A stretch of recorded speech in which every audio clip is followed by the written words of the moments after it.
Vou chamar a todos. Hello, everyone.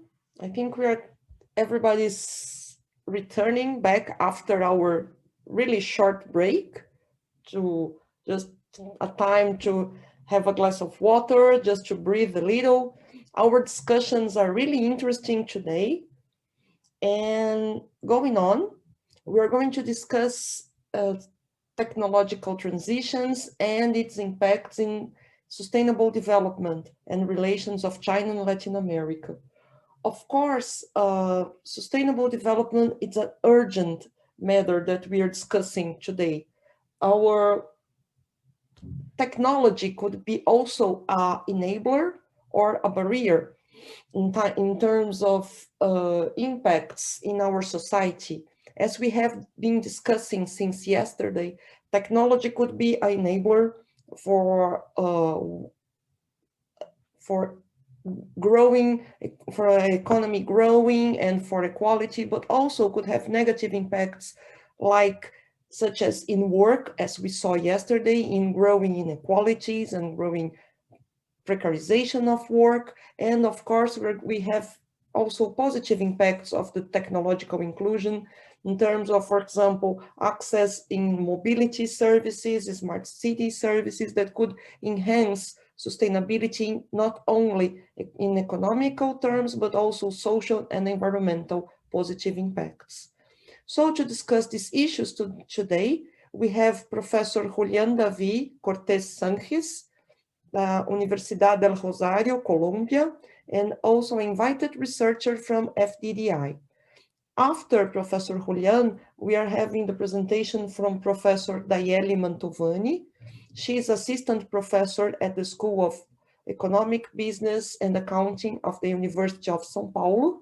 And she had a project approved by Fudan FDDI, but in this year she was not able to travel due to pandemic. And we have also the PhD candidate, João Valsec Ribeiro. He's a researcher at the Polytechnic School at the University of São Paulo, and was also a fellow researcher at the FDDI.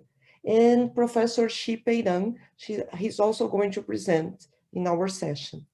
So, Professor Julián, the floor is yours, please. Thanks. Thanks for inviting me, and thanks, Adriana, for the introduction. I hope all you guys are doing well this morning and this evening at the same time. These scenarios bring me to my mind the pleasant time I have spent at Fudan University last year. And well, today I will discuss a few empirical remarks on this idea that I decided to call converging or diverging, a structural transition of sustainability and management. And I'm going to delve into a comparative framework between China and Latin America and the Caribbean. From now on, LAC. As you might know, the overall research output in both regions, particularly in China, has been increasing abruptly. As of today, China is the world leader, a publisher of science, technology, engineering, and mathematics literature. Taking a closer look at the topic of interest, more than 49,000 articles were published in 2019 alone. And this is a conservative estimate, since I'm looking just into one of several bibliographic databases. Okay, we are now facing the second pandemic of this century, which shapes the expectations and priorities regarding the Sustainable Development Goals. How could a field such as bibliometrics contribute to this challenge? In one short note, bibliometrics is the field that studies the output, impact, and structure of scholarly communication, meaning research articles, books, proceedings, also patents, and so on. Following that line, bibliometrics could be useful by shedding light on the following questions: how to delve into the underlying structure and its transition of academic knowledge related to sustainability, how to identify emerging and mature research clusters for efficient and competence-oriented funding, and how to identify research topics as intellectual bridges that could enable the aggregate efforts efficiently. In concrete, this presentation aims to analyze the research topics structure on sustainability in China and LAC by focusing on business and management subjects. I applied social network analysis to the concurrence of articles networks to a sample of articles published by authors from China, Latin America on sustainability in journals of business and management literature. I took 2015 as the transition year between two periods, before and after the Sustainable Development Goals agenda. It is important to have in mind that the period before the SDGs agenda was the Millennium Development Goals agenda, okay? Then I will present 4 networks, 2 core networks for each region for research conducted between 2010 and 2014, and 2 networks for each region for the research conducted between 2015 and 2019. Moreover, I conducted a comprehensive analysis of the measures for structural network properties, such as density, defined as the proportion of links in a network relative to the total number of links, mean degree, defined as the average number of links per node, modularity for measuring the existence of a community structure of network, clustering for identify highly interconnected nodes to uncover node communities, and betweenness for measuring a node's capacity for mediating the information flow in a network. As a final note here, the output and citations features are out of the reach of the current exploration. Sure, we will have another scenario to discuss such properties. Here's the map of the presentation. First, I will show the sample details. Then I will show the 4 covered networks that were modeled with the network's structure measures. After, I will present the overall discussion based on the measures change between periods and regions. And finally, the main idea and conclusion. The sample was sourced using Scopus, which contains bibliographic data and more than 28,000 journals. I focus my analysis on research articles published by at least one author affiliated with a Chinese or Latin American institution in the subject of business management and accounting. The sample was divided into 2 periods from 2010 and 2014, and from 2015 to 2019.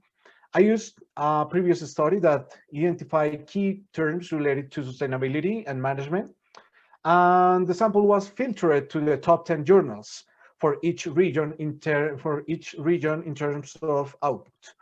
In the end, I analyzed more than 4.5 thousand articles for China and more than 1.8 thousand articles for Latin America. First, let's take a look at the cohort network of China. During 2010 and 2014, the largest top 3 clusters were related to project and risk management, environmental management, impact and energy sector, and supply chain management. The intellectual bridge, or the node with the highest betweenness, was project management. During 2015 and 2019, the largest top 3 clusters were related to recycling and waste management, sustainable development and circular economy, and project and risk management and industry 4.0.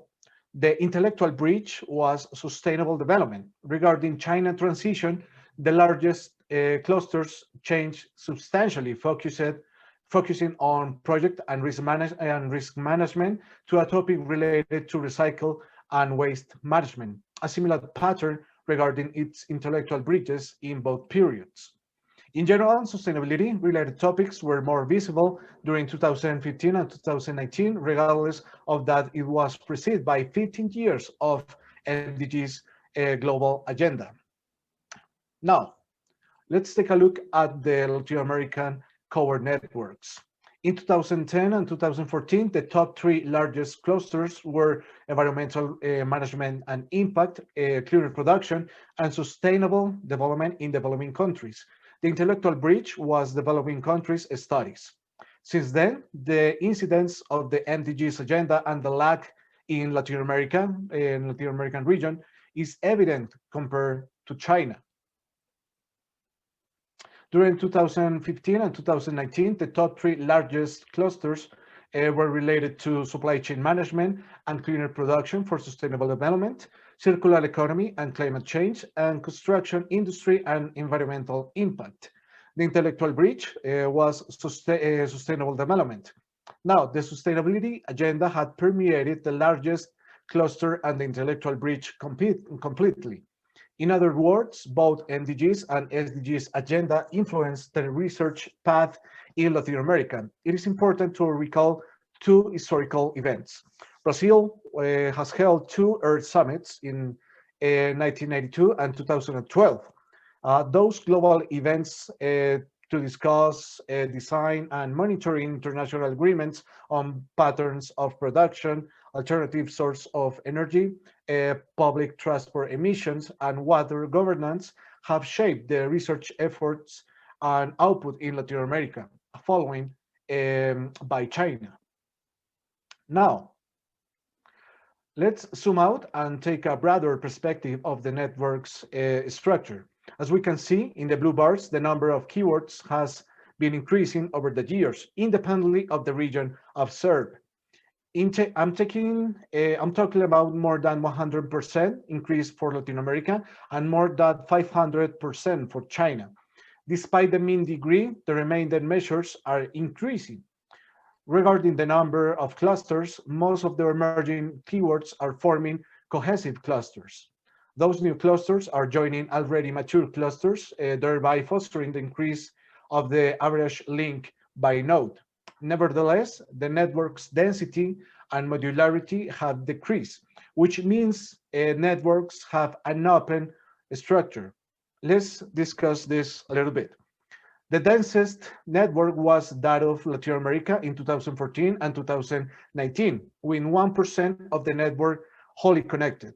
An open network structure benefits its members with not redundant tangible and intangible resources such as knowledge, social capital, or funding. However, it pays the price in terms of communication efficiency and informality and long-lasting relationships. In conclusion, the amount of research keywords is increasing substantially and consistently in China and Latin America. The mean degree is also increasing consistently, but it doesn't mean that the networks are more cohesive overall, since the density and modularity are decreasing. A middle ground where the networks are gaining cohesiveness is at the cluster level, since the keywords detected are joining mature clusters.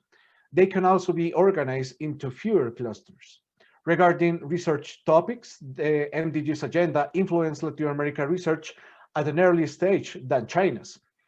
As the research on sustainability and business and management in China and Latin America transit from the MDGs towards SDGs, it seems that the research topics are converging in several neighboring clusters, while smaller clusters joined larger ones. Before and after the transition year in China, meaning 2015, the intellectual bridges were project management and sustainable development related to circular economy, respectively.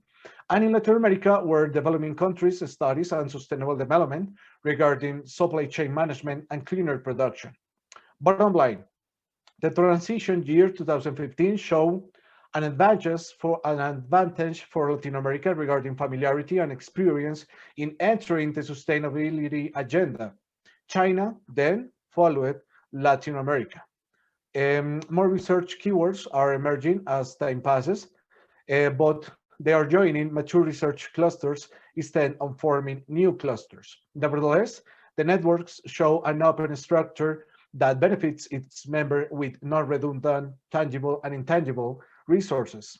Still, there are losses in terms of communication efficiency and informality and long-lasting relationships. Now, I'm going to present a concrete example of how to use these findings in research-oriented departments or institutions. If a research or management and business department from China is directing their efforts to a mature research field, it might consider joining either recycling and waste management and water management and waste management, the sustainable development and circular economy, or project and risk management and industry 4.0 cluster, or a combination of them. For a similar case in Latin America, it also might consider the supply chain management and cleaner production for sustainable development, the circular economy and climate change, or the construction industry and environmental impact cluster, or a combination of them. As a final idea,